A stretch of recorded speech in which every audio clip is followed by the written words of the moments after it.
بسم الله الرحمن الرحيم.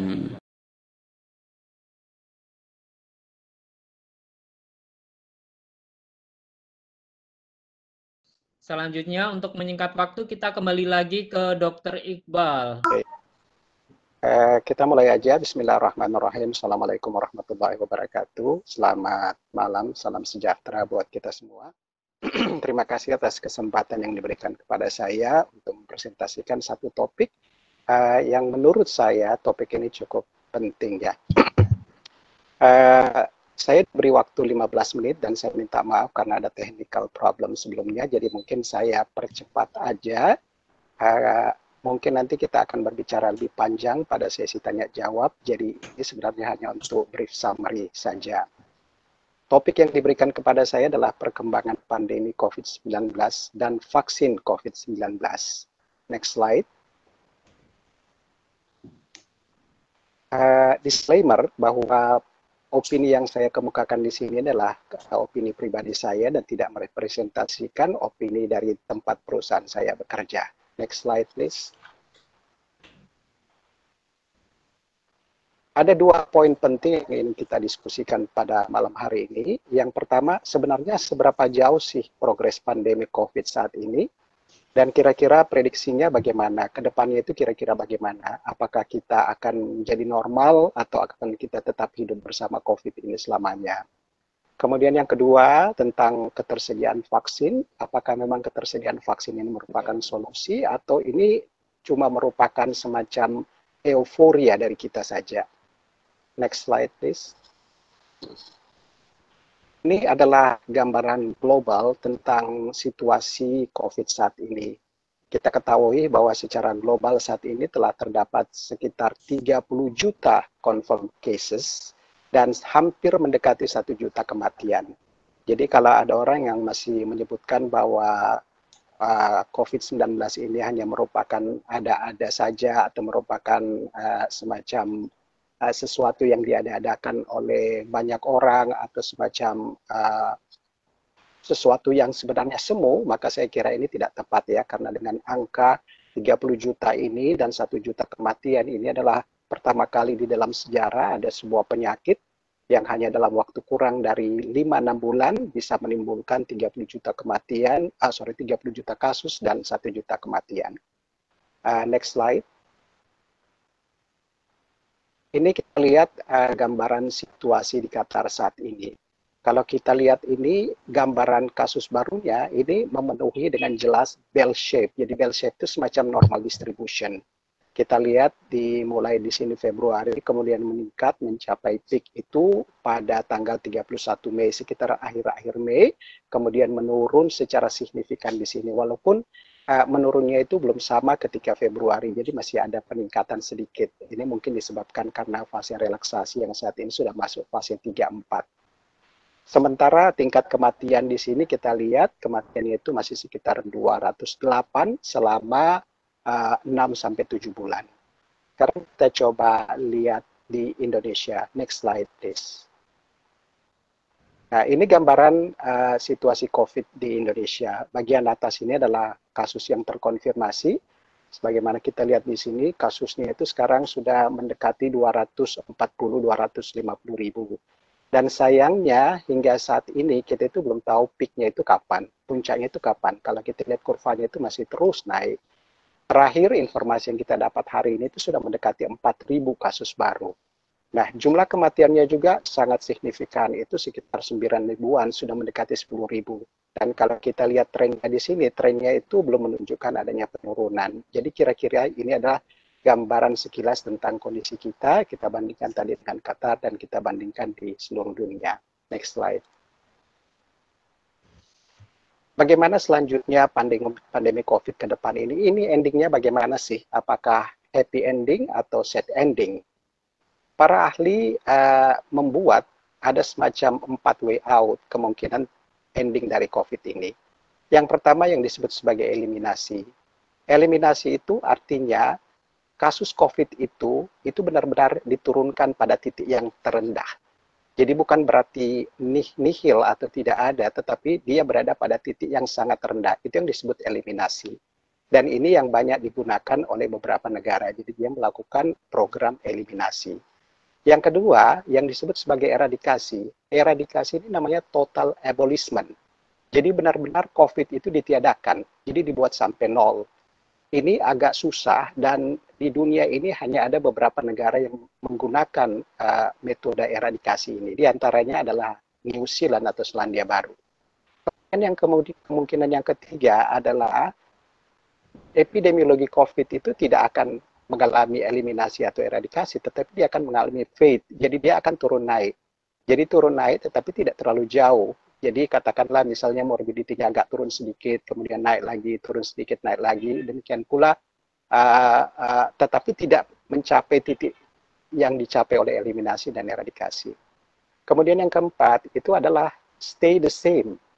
Jadi kedepannya itu tidak ada perbedaan. Jadi tetap sama seperti biasa, sama seperti saat ini, di mana yang harus kita lakukan itu adalah melakukan adaptasi terhadap kondisi ini. Yang mana sebenarnya akan terjadi pada kita, itu sangat sulit kita untuk memprediksi, karena ada begitu banyak faktor yang mempengaruhi terjadinya perkembangan dan terjadinya COVID ini dan perkembangan. Jadi proses infeksi itu dan perkembangan itu sangat banyak faktor yang mempengaruhi. Next. Namun ada satu poin yang harus kita pegang, bahwa kemungkinan untuk terjadinya infeksi dan transmisi itu akan tetap ada jika masih ada sejumlah orang yang positif, itu yang berkeliaran, baik orangnya itu simptomatik atau tidak memiliki simptom, tetapi orang ini tidak diberikan adequate treatment atau manajemen. Jadi sepanjang masih ada beberapa orang yang positif di sekeliling kita yang tidak diberikan treatment, itu potensi untuk infeksi dan penyebarannya itu masih tetap ada. Next slide. Saat ini kita banyak menggantungkan harapan kepada vaksin, karena memang para ahli menganggap bahwa vaksin ini adalah merupakan definitive solution dari kondisi pandemi COVID yang saat ini. Pertanyaan yang pertama, seberapa lama kira-kira vaksin itu akan bisa tiba pada kita? Kalau kita lihat berdasar cerita-cerita atau history vaksin sebelumnya, bahwa pembuatan vaksin itu memakan waktu yang sangat lama. Kalau misalnya kita lihat di sini, vaksin polio itu membutuhkan waktu 7 tahun. Kalau chickenpox itu malah 34 tahun. 34 tahun. Sementara kalau HIV itu sudah lewat 36 tahun dan sampai sekarang vaksinnya itu belum ada. Jadi rata-rata yang dibutuhkan untuk pembuatan vaksin itu, yang kalau kita melalui jalur yang normal atau jalur yang standar, itu membutuhkan sekitar 10 sampai 11 tahun, bahkan ada yang menyebutkan antara 10 sampai 15 tahun. Namun khusus untuk corona vaksin ini, para ahli sepakat bahwa mereka harus melakukan bypass. Jadi pembuatan vaksin itu sebenarnya ada 5 fase. Jadi mulai dari fase preclinical sampai fase disetujunya vaksin dan kemudian post advertisement. Itu ada sebenarnya 5 fase. Para ahli melakukan bypass. Jadi ada beberapa fase yang di skip maupun dipersingkat waktunya. Dengan harapan bahwa vaksin COVID ini bisa kita dapatkan dalam waktu 1 sampai 1,5 tahun. Next slide. Saat ini dunia ada yang disebut sebagai vaksin race. Jadi ada sekitar 170 lebih proyek vaksin di seluruh dunia yang dikerjakan oleh berbagai negara. Jadi coba bisa bayangkan ada 170 lebih proyek vaksin. Nah, dari semua proyek vaksin ini, itu yang berada pada fase 3, itu baru sekitar kurang dari 10. Sementara vaksin yang berada pada fase clinical trial itu sendiri masih sekitar 30. Saat ini hanya ada beberapa yang dianggap telah memasuki fase 3, hampir menyelesaikan fase 3. Di antaranya itu adalah vaksin yang sementara diuji cobakan di Indonesia, ini sementara beralih dari fase 3, akhir fase 3. Namun yang menarik, perlu kita ingat bahwa sebenarnya standar vaksin ini berbeda dari satu negara ke negara lain. Jadi tidak ada satu semacam universal standar untuk mengatakan bahwa semua fase ini harus kita lewati, efektivitasnya harus sekian. Kemudian yang meng-approve juga itu tidak ada universal standard. Jadi WHO itu bukan badan yang ditunjuk untuk sebagai lembaga otoritas untuk meng-approve vaksin ini. Setiap negara, setiap otoritas, setiap institusi itu memiliki otoritas sendiri untuk meng-approve vaksinnya. Makanya jangan heran kalau sekarang ada 2 negara itu yang sudah mempromosikan bahwa vaksinnya itu sudah siap untuk digunakan. Misalnya Sputnik di Rusia. Sputnik di Rusia itu vaksin ini itu saat ini tuh sudah mulai digunakan di sana. Padahal vaksin ini sendiri hanya baru melewati fase 1 dan 2. Jadi fase Sputnik Rusia ini tidak melewati fase 3, 4, dan kemudian tidak melewati post advertisement-nya. Demikian pula salah satu vaksin yang diproduksi di Cina. Ada satu produksi vaksin di Cina yang saat ini digunakan untuk militer. Vaksin ini sebenarnya masih berada pada fase 2 dan 3, jadi belum melengkapi fase 4 atau fase-fase setelah itu. Tetapi ini telah di-approve oleh negaranya untuk digunakan.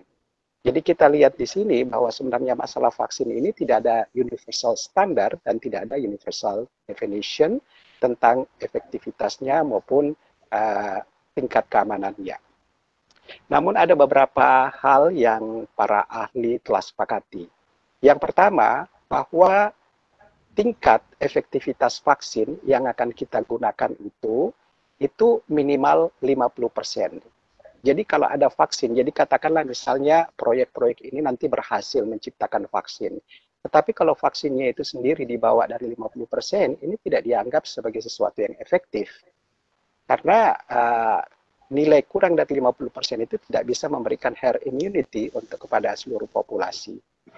Nah, kalau kita bandingkan misalnya, kalau kita bandingkan dengan vaksin-vaksin lain, misalnya vaksin mumps itu membutuhkan effectiveness di atas 90%. Okay? Jadi sekali lagi tentang masalah vaksin ini adalah saat ini kita itu masih dalam fase bertanya. Kira-kira kapan vaksin ini akan jadi, tingkat efektivitasnya bagaimana, tingkat safety-nya bagaimana. Nanti mungkin kita akan bicarakan lebih lanjut di dalam sesi pertanyaan, karena saat ini saya kira waktu untuk saya sudah running out. Saya kira untuk sementara itulah yang bisa saya sampaikan. Terima kasih atas kesempatan yang diberikan. Saya kembalikan kepada moderator. Terima kasih banyak penjelasannya tentang update vaksin. Sebenarnya kita semua ya punya harapan besar terhadap vaksin ini. Akan tetapi melihat penjelasan dari Dr. Iqbal tadi, fasenya panjang dan melewati begitu rumitnya untuk bisa mendapatkan vaksin. Jadi mudah-mudahan kita masih punya harapan untuk berdoa ada bypass ini, ada jalan untuk menemukan vaksin COVID-19 sehingga kita bisa hidup normal kembali atau mendekati ya yang sebelumnya.